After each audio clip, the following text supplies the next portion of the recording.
There was once a poor widow who lived in a lonely cottage. In front of the cottage was a garden, wherein stood two rose trees, one of which bore white and the other red roses. She had two children who were like the two rose trees, and one was called Snow White, and the other Rose Red. They were as good as happy, as busy, as cheerful as ever two children in the world were. Only Snow White was more quiet and gentle than Rose Red. Rose Red liked better to run about in the meadows and fields, seeking flowers and catching butterflies. But Snow White sat at home with her mother and helped her with her housework, or read to her when there was nothing to do. The two children were so fond of one another that they always held each other by the hand when they went out together. And when Snow White said, "We will not leave each other," Rose Red answered, "Never so long as we live." And their mother would add, "What one has she must share with the other." They often ran about the forest alone and gathered red berries, and no beast did them any harm, but came close to them trustfully. The little hare would eat a cabbage leaf out of their hands. The roe grazed their side. The stag leaped merrily by them, and the birds sat still upon the boughs and sang whatever they knew. No mishap overtook them.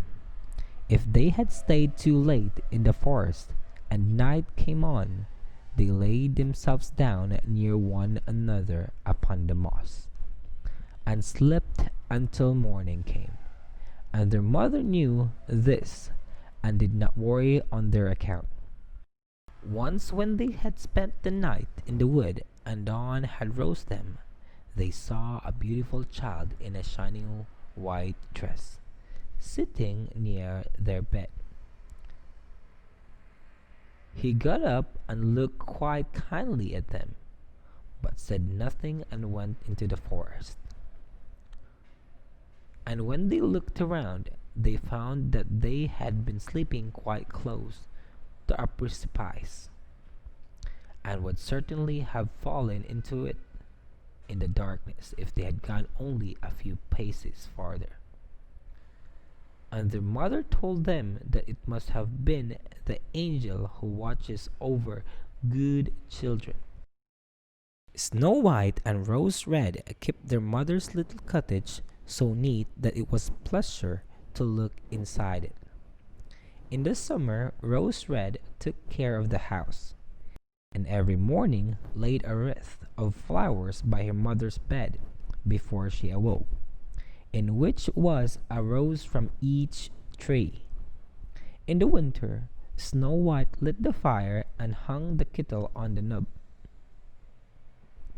The kettle was of brass and shone like gold, so brightly was it polished. In the evening, when the snowflakes fell, the mother said, "Go, Snow White, and bolt the door." One evening, as they was thus sitting comfortably together, someone knocked at the door as if he wished to be let in. "Quick, Rose Red, open the door. It must be a traveler who is seeking shelter." Rose Red went and pushed back the bolt, thinking that it was a poor man, but it was not. It was a bear that stretched his broad, black head within the door. Rose Red screamed and sprang back. The lamb bleated, the dove fluttered, and Snow White hid herself behind her mother's bed. "Do not be afraid. I will do you no harm. I am half frozen and only want to warm myself a little beside you." "Poor bear, lie down by the fire. Only take care that you do not burn your coat." Snow White, Rose Red came out. "The bear will do you no harm. He means well." So they both came out, and by the lamb and dove came near, and were not afraid of him. "Here, children, knock the snow out of my coat a little." So they brought the broom and swept the bear's hide clean, and he stretched himself by the fire and growled contentedly and comfortably. It was not long before they grew quite at home, and played tricks with their clumsy guest. They tugged his hair with their hands, put their feet upon his back, and rolled him about. Or they took a hazel switch and beat him, and when he growled they laughed. But the bear took it all in good part. Only when they were too rough he called out, "Leave me alive, children.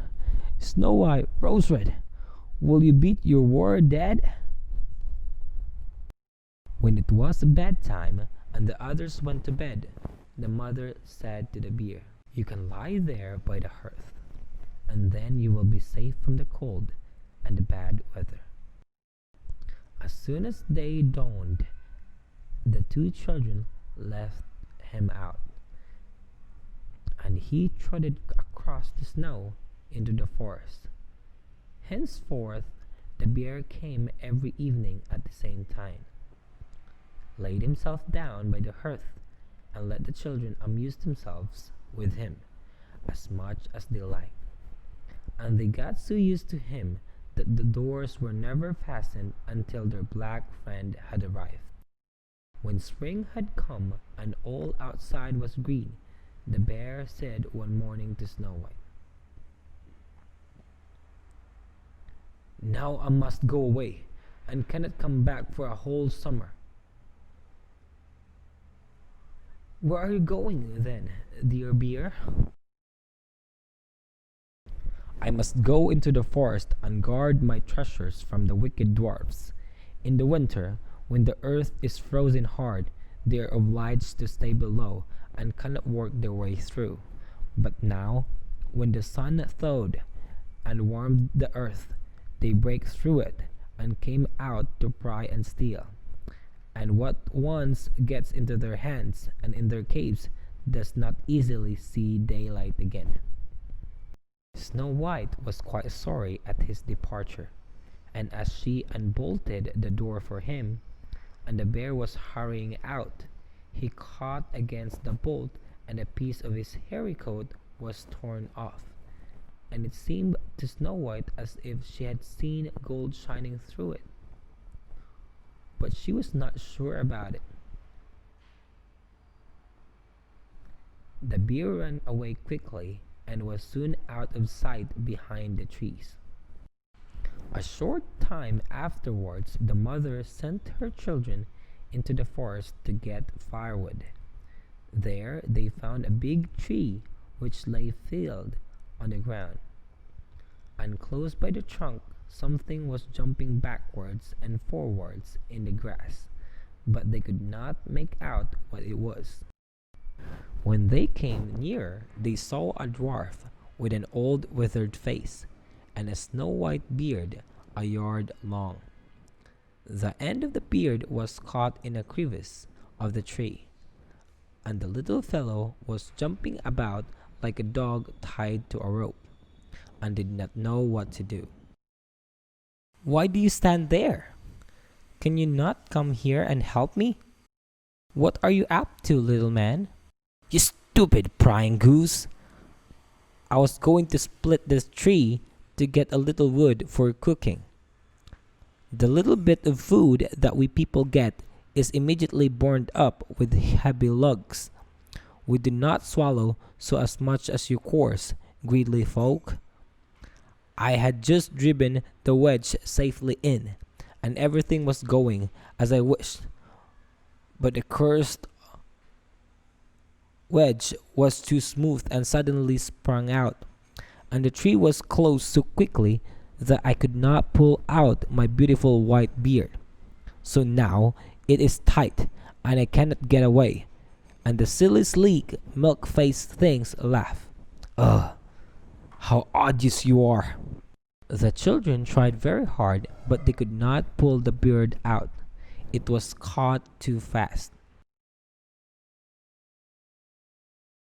I will run and fetch someone. You senseless goose! Why should you fetch someone? You are already too many for me. Can you not think of something better? Don't be impatient. I will help you. And she pulled her scissors out of her pocket and cut off the end of the beard. As soon as the dwarf felt himself free, he laid hold of a bag which lay amongst the roots of the tree, which was full of gold, and lifted it up, grumbling to himself. Uncouth people, to cut off a piece of my fine beard, bad luck to you.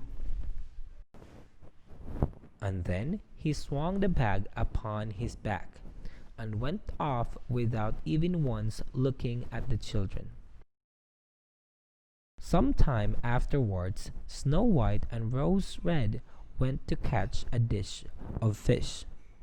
As they came near the brook, they saw something like a large grasshopper jumping towards the water, as if it were going to leap in. They ran to it and found it was the dwarf.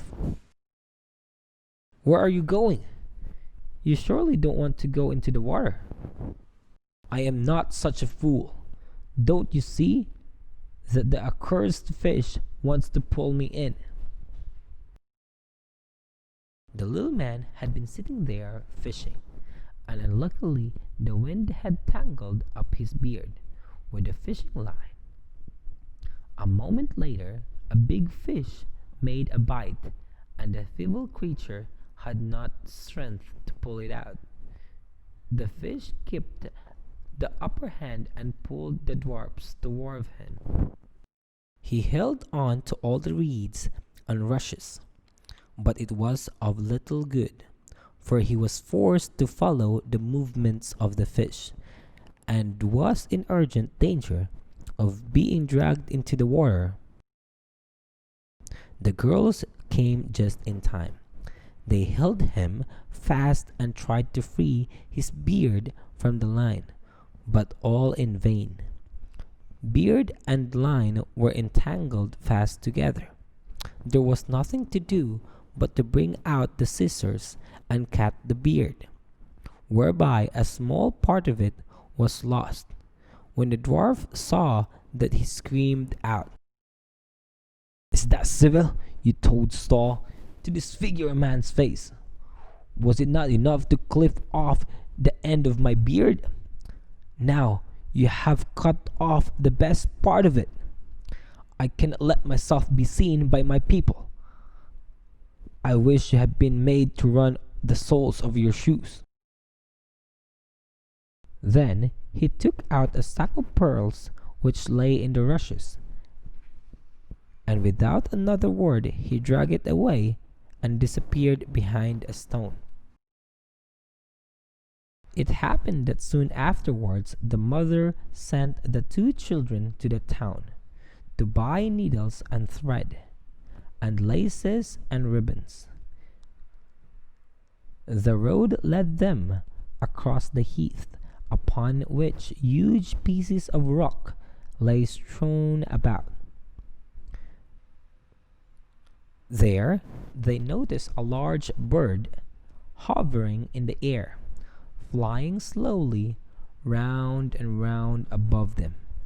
It sank lower and lower, and at last settled near a rock not far away.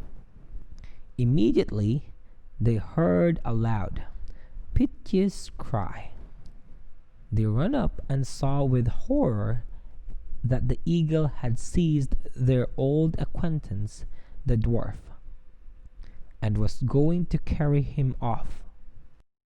The children, full of pity, at once took tight hold of the little man and pulled against the eagle so long that at last he let his booty go. As soon as the dwarf had recovered from his first fright, he cried with his shrill voice, "Could you not have done it more carefully? You dragged my brown coat so that it was all torn and full of holes, you clumsy creatures." Then he took up a sack full of precious stones and slipped away again under the rock into his hole. The girls, who by this time were used to his ingratitude, went on their way and did their business in town. As they crossed the heath again on their way home, they surprised the dwarf, who had emptied out his bag of precious stones in a clean spot, and had not thought that anyone would come there so late. The evening sun shone upon the brilliant stones. They glittered and sparkled with all colors so beautiful that the children stood still and stared at them. "Why do you stand gaping there?" And his ashen gray face became copper red with rage. He was still crushing when a loud growling was heard, and a black bear came trotting towards them out of the forest. The dwarf sprang up in a fright, but he could not reach his cave, for the bear was already close. "Dear Mr. Bear, spare me! I will give you all my treasures. Look, the beautiful jewels lying there. Grant me my life. What do you want with such a slender little fellow as I? You would not feel me between your teeth. Come, take these two wicked girls. They are tender morsels for you, fat as young quails. For mercy's sake, eat them." The bear took no heed of his words, but gave the wicked creature a single blow with his paw, and he did not move again. The girls had run away, but the bear called them. "Snow White and Rose Red, do not be afraid. Wait, I will come with you." Then they recognized his voice and waited, and when he came up to them, suddenly his bear skin fell off, and he stood there a handsome man, clothed all in gold. "I am a king's son, and I was bewitched by that wicked dwarf, who had stolen my treasures. I have had to run about the forest as a savage bear until I freed by his death. Now he has got well deserved punishment." Snow White was married to him, and Rose Red to his brother, and they divided between them the great treasure, which the dwarf had gathered together in his cave. The old mother lived peacefully and happily with their children for many years. She took the two rose trees with her, and they stood before her window, and every year bore the most beautiful roses, white and red. That's the end of the story Snow White and Red Rose.